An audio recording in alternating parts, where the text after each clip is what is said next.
네, 여러분 요즘 길을 걸어가다 보면 대부분의 사람들이 이 스마트폰, 핸드폰을 자주 보고 있는 장면을 목격하게 됩니다. 심지어 이 예배 가운데서도요, 핸드폰은 성경 어플 그리고 찬송가를 사용하기 위해서 빼놓을 수 없는 필수품처럼 이용하고 있는 모습을 보게 됩니다. 이 핸드폰의 특징을 곰곰이 생각해 보면 오늘날 우리는 모든 일에 즉각적인 반응에 익숙하고 또 그 즉각적인 반응을 선호하는 경향이 강하다라고 하는 생각을 하게 됩니다. 그런 면에서 이 핸드폰은 누르기만 하면은 바로 반응을 하고 전송을 하거나 연락을 하거나 했을 때에 즉각적으로 반응하기 때문에 그 응답받는 편리함 그리고 각자의 필요성에 대해서 즉각적으로 충족시켜 주는 기계이다라고 생각할 수 있습니다. 그런 반면에 기도는 마치 혼자서 독백하는 것만 같고 긴 기다림으로 인해 왠지 모르게 답답하고 하나님은 지금 나에게 명확하게 말씀하시는 것 같지 않아서 속이 시원하지 않아 답답할 때가 있습니다. 그런데 몇 년 전 한 기독신문 기사에서 기도가 핸드폰보다 좋다라고 하는 기사가 실린 적이 있습니다. 이 기사에서는요, 기도가 핸드폰보다 좋은 7가지 이유라고 하는 제목이 큼지막하게 서 있었습니다. 제가 그 기사를 곰곰이 읽어보니 정말 기도의 의미가 이렇게도 신선한 것이구나 라고 하는 것을 느끼게 되었습니다. 첫째는요, 핸드폰은 아무리 완전 무한 요금제를 사용하더라도 무료가 아니고 3만 원 이상의 요금을 지불해야 하지만 기도는 한번 가입하면 가입비도 무료이고 평생토록 무료 통화이다 라고 하는 것입니다. 둘째로 핸드폰은 설치된 이 기지국의 환경에 따라서 그 통화 성능이 달라지지만 기도는 성능이 좋아도 너무나도 좋아서 언제나 어디서나 최상의 통화가 가능하다라고 하는 것입니다. 하나님께서 듣지 못하는 기도의 제목도 없으시고 어디에 있든지 마음속으로 이야기하든지 하나님은 다 들으신다라고 하는 것이죠. 세 번째로 핸드폰은 특정한 공공장소에서 사용을 하면은 눈치가 보이지만 기도는 때와 장소를 가리지 아니하고 언제 어디서나 마음 깊은 곳에서 잠잠히 묵상할 때에도 하나님과 대화가 가능하다라고 하는 것입니다. 네 번째는요, 이 핸드폰의 사용 내역은 통신회사의 고스란히 남지만 기도는 하나님 나라에 남는다라고 하는 것입니다. 다섯째는요, 핸드폰 한 대로는 한 사람밖에 통화할 수 없지만 기도는 한 번에 수많은 사람들과 통화가 가능하다라고 하는 것입니다. 물론 요즘에는 화상통화가 가능하여서 여러 명이 동시 접속이 가능하지만 대화를 나눌 때에는 한 사람이 대화를 해야지 나머지 사람들이 들을 수가 있습니다. 그러나 기도는 한 번에 아주 많은 사람들이 동시 접속을 해도 주님과 통화가 가능하다라고 하는 것이죠. 하나님은 한 번에 수십 명, 수백 명, 수천 명, 수만 명 아무리 많은 사람들이 접속을 할지라도 일일이 다 들으신다라고 하는 것입니다. 여섯 번째로 이 핸드폰은요, 상대방이 수신하지 않거나 대화에 응답하지 않으면 답답함을 불러옵니다. 그러나 기도할 때에는 하나님께서 지금 침묵하는 것 같을지라도 하나님께서는 모든 상황을 다 접수하고 있기에 끝까지 이 믿음으로 잠잠히 기도할 수 있더라라고 하는 것이죠. 마지막으로 핸드폰의 이 업그레이드는요, 사람의 시선을 끕니다. 좋은 핸드폰 그리고 좋은 성능의 핸드폰, 색상도 예쁘고 비싼 고가의 핸드폰은 사람의 시선을 끌기 마련입니다. 그러나 기도의 업그레이드는 사람이 아니라 하나님의 시선을 끈다라고 이렇게 기록이 되어 있었습니다. 이와 같이 기도는 하나님을 향하여 항상 열려있는 축복의 통로, 은혜의 통로이기 때문에 세상이 가지고 있는 것보다도 훨씬 더 많은 은혜의 축복이 가득하다라고 하는 의미이겠지요. 그래서 오늘 본문을 보면 특별히 유다서 1장 20절에 기도를 하되 성령으로 기도하며 성령으로 기도하라라고 이렇게 권면하고 있는 것입니다. 그럼 오늘 본문을 통하여서 성령으로 기도할 때에 우리가 가져야 할 마음가짐은 어떠한 것인지 이 유다서 1장 20절, 23, 21절 앞뒤 문맥에 기록되어 있는 이 유다의 권면을 통하여서 성령으로 기도할 때 우리가 가져야 할 마음가짐 세 가지를 함께 나누고 기도하도록 하겠습니다. 첫째로 기도에 앞서 우리가 가져야 할 마음가짐은 20절 말씀과 같이 거룩한 믿음 위에 자신을 세우는 것입니다. 거룩한 믿음 위에 우리 자신을 세우는 것이 참 중요한 줄 믿습니다. 여러분, 오케스트라 연주를 시작하기 전에 가장 먼저 하는 일이 있다면 이 모든 악기의 음을 맞추는 튜닝이 아주 중요하겠지요. 아무리 연습을 많이 한 백전노장의 오케스트라여도 튜닝이 안 되어 있으면 멋진 화음을 낼 수 없기 때문입니다. 우리의 신앙 또한 때때로 믿음이 흔들릴 때가 있습니다. 이럴 때에 잘못된 것을 바로잡는 이 믿음의 튜닝, 이 튜닝이 바로 회개의 기도라고 할 수가 있습니다. 여러분, 성경에 등장하는 위대한 인물들 가운데에 그 인생의 걸음 가운데에 믿음이 흔들리지 아니한 사람은 한 사람도 없습니다. 여러분들이 잘 아시는 아브라함과 그의 아들 이삭은 아버지와 아들이 똑같은 실수를 하였습니다. 부인을 누이라고 말하며 거짓말하며 하나님 앞에 흔들렸던 적이 있습니다. 모세는 혈기를 참지 못해 사람을 죽였습니다. 다윗은 부하의 아내와 간음을 하였고 베드로는 예수님을 3번이나 부인하기까지 하였습니다. 바울은 어떠합니까? 스데반 집사를 비롯하여서 믿음의 사람들을 핍박하기도 하였습니다. 하지만 이들이 하나님께서 사용하시는 위대한 도구가 될 수 있었던 이유는 이 회개라고 하는 믿음의 튜닝이 삶의 자리 가운데 있었기 때문입니다. 그래서 하나님은 그 인생의 연주자가 되어 주셔서 우리에게 주신 이 사명이라고 하고는 악기를 연주하실 때에 믿음의 튜닝이 잘 되어 있으면 아름다운 하모니를 사명을 통해 이룰 수 있는 법입니다. 이와 같이 여러분들과 우리 신일교회가 다시 한번 이러한 믿음의 튜닝으로 새롭게 일어설 수 있기를 간절히 소망합니다.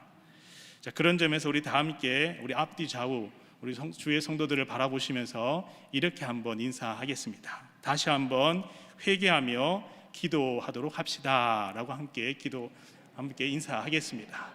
다시 한번 회개하며 하나님 앞에 서시기를 간절히 소망합니다. 두 번째로 이 기도에 앞서서 우리가 가져야 할 마음가짐은 21절 말씀에 기록되어 있듯이 하나님의 사랑 안에서 자신을 지키는 것, 하나님의 사랑 안에서 자신을 지키는 것, 이것이 참 중요한 줄 믿습니다. 컴퓨터에는 이 하드웨어와 소프트웨어 이 두 가지가 있습니다. 하드웨어는 기계의 본체를 말하는 것이고 이 소프트웨어는 프로그램을 의미하는 것입니다. 그런데 컴퓨터에서 중요한 것은 하드웨어보다도 이 소프트웨어가 더 중요하다고 합니다. 왜냐하면 이 활용도가 높은 좋은 프로그램이 나오면 나올수록 이 하드웨어인 컴퓨터의 가치가 높아지기 마련이고, 좋은 프로그램을 잘 사용하기 위해서 이 하드웨어인 컴퓨터의 성능이 좋아지기 마련인 것이죠. 여러분, 이와 같이 신앙에도요, 겉사람보다는 속사람이 참으로 중요합니다. 속사람은 내버려 두고 겉사람만 아무리 좋은 모습으로 치장하고 연단한다 할지라도 이 겉사람만 좋고 속사람이 부패한다면 그 사람의 인생은 실패하기 마련입니다. 여러분들이 잘 알고 있는 모세가 젊은 시기 실패한 이유가 무엇이겠습니까? 이스라엘의 초대 왕이었던 사울이 실패한 이유가 어디에 있겠습니까? 그것은 철저하게 하드웨어 위주로 신앙을 한 것에 있습니다. 모세는 힘과 능력을 의지하였을 때에 그의 보이는 이 지위와 권위에 집중을 하였습니다. 사울의 첫 번째 권위는 사람으로부터 오는 것이 아니라 하나님으로부터 오는 것임에도 불구하고 사람의 시선으로 자신의 권위를 바라보았습니다. 모세가 그의 권위를 의지했을 때는 자기 자신조차도 지키지 못하며 위기가 찾아왔을 때에는 그저 광야로 도망갈 뿐이었습니다. 여러분, 사울 왕은 어떠합니까? 하나님을 두려워하기보다는 다윗이 더 잘 되는 것을 미워하고 다윗이 왕이 되는 것을 두려워한 나머지 하나님 앞에 끝까지 불순종한 사람이 바로 사울 왕이었습니다. 우리가 기억해야 할 중요한 것은 이 그리스도인의 진정한 능력은 하나님과의 관계에서 나오는 거룩한 생각, 그리고 부패하지 아니하는 가치관이라고 하는 소프트웨어, 즉 이 거룩한 속사람의 변화에 있다라고 하는 것입니다. 그래서 오늘 본문 21절 말씀을 살펴보면 하나님의 사랑 안에서 자신을 지키라라고 말씀하고 있죠. 하나님의 사랑 안에서 자신을 지키라라고 하는 이 말씀은 우리의 속 사람을 하나님의 사랑이라고 하는 이 소프트웨어로 끊임없이 업그레이드해야 함을 강조하고 있는 것입니다. 하나님의 사랑을 더 깊이 느끼고 경험하고 누리고 받으면 그 사랑이 나의 속 사람을 변화시키고, 이 내 속 사람이 변화되면 변화될수록 내 입술이, 내 표정이, 내 미소가, 내 삶이 더욱더 건강하여지더라라고 하는 것입니다. 여러분, 만약 남녀가 사랑하는 마음이 없이 그저 나이가 찼기 때문에 결혼했다라고 한다면 그것이 과연 행복한 가정이 될까요? 진정으로 서로를 위하여 사랑하는 마음이 있어야지만이 인생의 모진 고난과 풍파가 닥친다 할지라도 그 모든 고난을 이겨내고 사랑의 꽃을 피우며 열매를 맺을 수 있는 법이기 때문입니다. 그래서 예수님께서도 너희가 서로 사랑해야 비로소 너희가 내 제자인 줄 알리라 라고 말씀했던 것이죠. 여러분, 사랑하면 말씀이 들리게 되어 있습니다. 사랑하면 들은 말씀대로 순종을 합니다. 하나님을 더 깊이 사랑하면 이 사랑함 가운데서 성령의 감동이 그 가운데에 임하게 됩니다. 이와 같이 성도의 힘은 바로 하나님을 사랑하는 이 속사람의 성숙함과 강건함에서 나오기 때문입니다. 우리가 잘 알고 있는 로마서 8장 28절의 말씀은 그래서 이렇게 이야기하고 있습니다. 하나님을 사랑하는 자, 곧 그 뜻대로 부르심을 입은 자는 합력하여 선을 이루느니라. 이와 같이 우리 신일교회 모든 성도들이 하나님을 마음 깊이 사랑함으로 여러분들의 속 사람이 그 사랑으로 인하여서 더욱더 성숙하여지고 강건하여지고 더욱더 강건하여져 주님 주신 사명을 잘 감당하며 또 하나님과 함께 합력하여 선을 이룰 수 있는 여러분 다 될 수 있기를 간절히 소망합니다. 아멘. 세 번째로 이 기도에 앞서 우리가 가져야 할 마음가짐은 21절 말씀과 같이 긍휼한 마음을 가지는 것입니다. 여러분, 여기서 이 긍휼의 의미는 남을 불쌍히 여기는 마음으로 원수조차도 사랑하는 마음이라고 할 수가 있습니다. 이 본문 21절에서 주목할 점은 먼저 긍휼을 베풀라라고 이야기한 것이 아니고요, 긍휼을 기다리라라고 이야기하고 있다는 점입니다. 이것은 하나님 앞에서 내가 먼저 긍휼히 여김을 받고 내 마음이 긍휼한 마음으로 변화되는 것이 먼저이다라고 하는 것을 강조하고 있는 것입니다. 그 긍휼한 마음이 부어졌을 때에, 그 긍휼함을 더욱더 경험했을 때에 나도 하나님의 긍휼하심과 같이 긍휼을 베풀 수 있더라라고 하는 것이죠. 여러분, 사랑을 많이 받은 자녀일수록 건강하게 성장하기 마련입니다. 그리고 그 사랑을 잘 표현하는 사람일수록 하나님의 사랑에 더 깊이 다가가기 마련입니다. 이와 같이 하나님의 긍휼하심과 하나님의 사랑하심을 더 많이 경험하고 더 많이 마음 가운데에 깨닫게 되었을 때에 그 사람의 속사람은 더 성숙하게 되어서 말하지 않아도 삶의 자리에서 긍휼을 베풀고 긍휼히 여기는 삶이 되더라라고 하는 것입니다. 이러한 긍휼한 마음이 하나님께로부터 부어짐을 경험하였을 때에, 그 긍휼함이 차고차고 넘쳤을 때에 22절과 23절 말씀과 같이 믿음을 의심하는 자, 그리고 스스로를 더럽히는 자, 그리고 불 가운데서 인생을 허비하는 영혼들조차도 품을 수 있는 그런 넓고 큰 포용력을 가지게 되는 법입니다. 여러분들이 잘 아는 성경의 인물 요셉은 어떠한 사람이었습니까?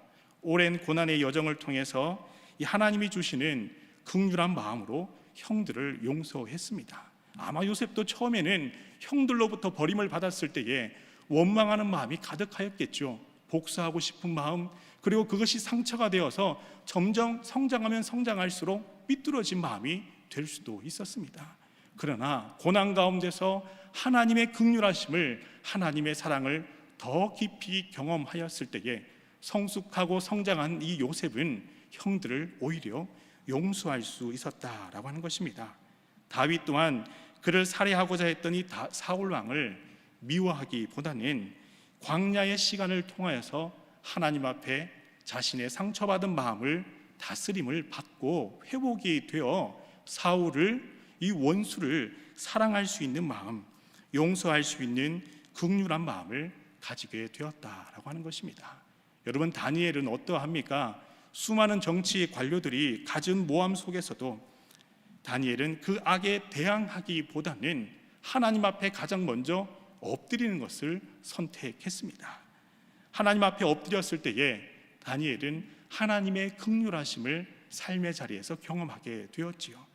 점점 더 그 삶은 기도하며 하나님 앞에 엎드릴 때에 긍휼하신 하나님이 나를 구원해 주시고 나를 이끌어 주시고 함께 동행하심을 하루하루 경험했기 때문에 내 생각이 저 악에 이렇게 대항해야 되는데, 이 상황에서는 이렇게 해야 되는데 하는 내 생각이 앞장서기보다는 하나님의 뜻이 무엇인지, 지금 하나님이 나에게 무엇을 원하시는지 그 하나님의 말씀에 청종하기 위해 지금까지 하던 대로 엎드려 기도했다라고 하는 것입니다.